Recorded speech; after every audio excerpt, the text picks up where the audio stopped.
Budget করানোর সাথে সাথে সিন্ডিকেটাররা সব কিছুর দাম বাড়িয়ে ফেলায়। এই চাপের মধ্যে আয় রোজগার কমেছে, অথচ জিনিসপত্রের দাম অনেক বেড়েছে। কারণ বাজেট করে জনগণের তাই টাকা নেবে আর সিন্ডিকেটের সব খাইয়ে নেবে। নতুন সরকারের প্রথম জাতীয় বাজেট ঘোষণার সময় ঘনিয়ে এসেছে। বাজেটকে ঘিরে বড় শিল্প প্রতিষ্ঠান কিংবা কর্পোরেট খাতের মতো ক্ষুদ্র ব্যবসায়ীদের রয়েছে নানা প্রত্যাশা। বাজারের মুদি দোকান, কাপড়ের ব্যবসা, কাঁচা বাজার, ক্ষুদ্র উৎপাদন প্রতিষ্ঠান কিংবা মৌসুমি ব্যবসায়ীরা বলছেন উচ্চ মূল্যস্ফীতি ও পরিচালনা ব্যয় বেড়ে যাওয়ায় তারা চাপে রয়েছেন। নতুন বাজেট মানেই পণ্যের দাম বৃদ্ধি, এই নিয়ম থেকে বের হতে হবে। রাজধানীর বিভিন্ন বাজার, বিপণী বিতান ও ক্ষুদ্র ব্যবসা প্রতিষ্ঠানে এখন বাজেট নিয়ে আলোচনা।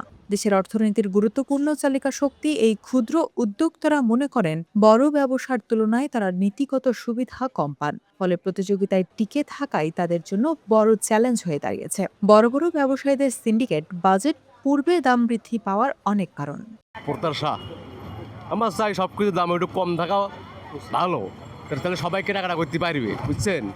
মালের দাম যখন দাম বাড়বে তখন তো দেশের মধ্যে একটু অস্থিরতার সৃষ্টি হয়ে যায়। ওই জন্যে মালের দাম কম থাকা, এটা সরকারের ইচ্ছা করে সব কিছু করতে পারবে যে মালের একটু দাম সব কিছু কমে সে কিন্তু দিতে পারবে। বিশেষজ্ঞদের মতে দেশের কর্মসংস্থানের বড় একটি অংশ সৃষ্টি করে ক্ষুদ্র ও মাঝারি উদ্যোক্তারা। তাই এই খাতকে সহায়তা করা মানে অর্থনীতির ভিত্তিকে শক্তিশালী করা। কিন্তু ক্ষুদ্র ব্যবসায়ীরা অনেকে জানেন না বাজেট তাদের পাওয়া না পাওয়া কি।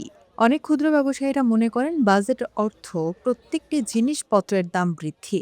এই ধারণা থেকে বের হয়ে ক্ষুদ্র ব্যবসায়ীদের স্বার্থে বাজেট হওয়া প্রয়োজন। বাজেট করলে আমরা যে গরিব মানুষ, আমরা তো দিন খাই দিন আনি।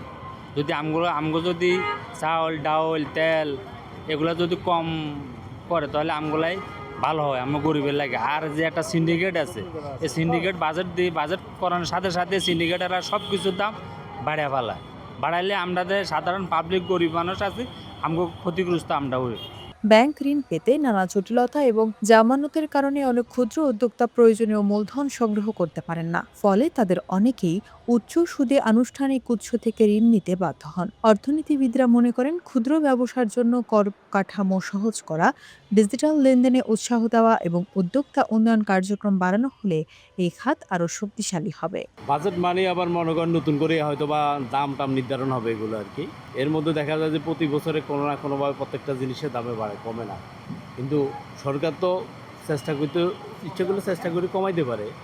সরকার তো কমায় না কোনো কিছু দাম। আমরা দেখতেছি প্রতিনিয়ত রমজান আইলেও দাম বাড়ে, আর নতুন বাজেটের জিনিসের দাম বাড়ে, দাম কমে না।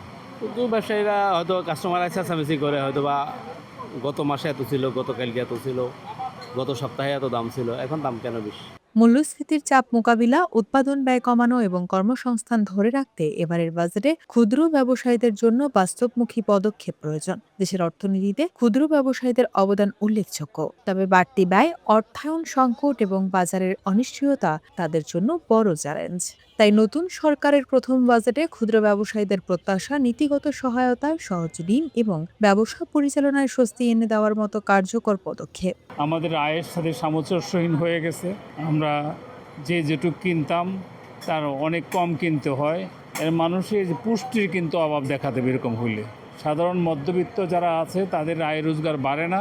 এই চাপের মধ্যে আয় রোজগার কমেছে, অথচ জিনিসপত্রের দাম অনেক বেড়েছে। এবং সরকারের যেটা করা দরকার, মানি মোবিলিটি বাড়াইতে হবে, মানুষের আয় রোজগারের পথ বাড়াইতে হবে, এবং এর মধ্য দিয়ে মানুষ হয়তোবা আবার তাদের জীবনের ছন্দ ফিরে পাবে। নতুন বাজেটে হলো ভাই, বাজেট তো যদি দেশে না হয় তাহলে দেশের উন্নয়ন হবে না। আর এই বাজেটটার আগে মনে করেন না যত সিন্ডিকেট আছে তাদেরকে সোজা করতে হবে ভাই। তাদেরকে সোজা করলে বাজেট করে লাভ হবে। আর যদি তাদেরকে লাইনে না আনতে পারে তাহলে বাজেট করিয়ে কোনো লাভ হবে না। কারণ বাজেট করে জনগণের তাই টাকা নেবে আর সিন্ডিকেটের সব খাইয়ে নেবে, জনগণ ভাই খালি। অপেক্ষার পালা। এখন দেখার বিষয় আসন্ন জাতীয় বাজেটে ক্ষুদ্র ব্যবসায়ীদের এই প্রত্যাশার কতটা প্রতিফলন ঘটে। কারণ ক্ষুদ্র ব্যবসার বিকাশই হতে পারে কর্মসংস্থান বৃদ্ধি ও অর্থনীতির টেকসই প্রবৃদ্ধির অন্যতম ভিত্তি। কারণ দেশের বৃহত্তর একটি অংশ ক্ষুদ্র ব্যবসার উপর নির্ভরশীল। সুতরাং ক্ষুদ্র ব্যবসায়ীদেরকে বাঁচিয়ে রাখার নৈতিক দায়িত্ব সরকারের। সেই ধারণা থেকে ক্ষুদ্র ব্যবসায়ীরা প্রত্যাশা করেন নতুন সরকারের প্রথম বাজেট ক্ষুদ্র ব্যবসায়ীদের কল্যাণে হবে।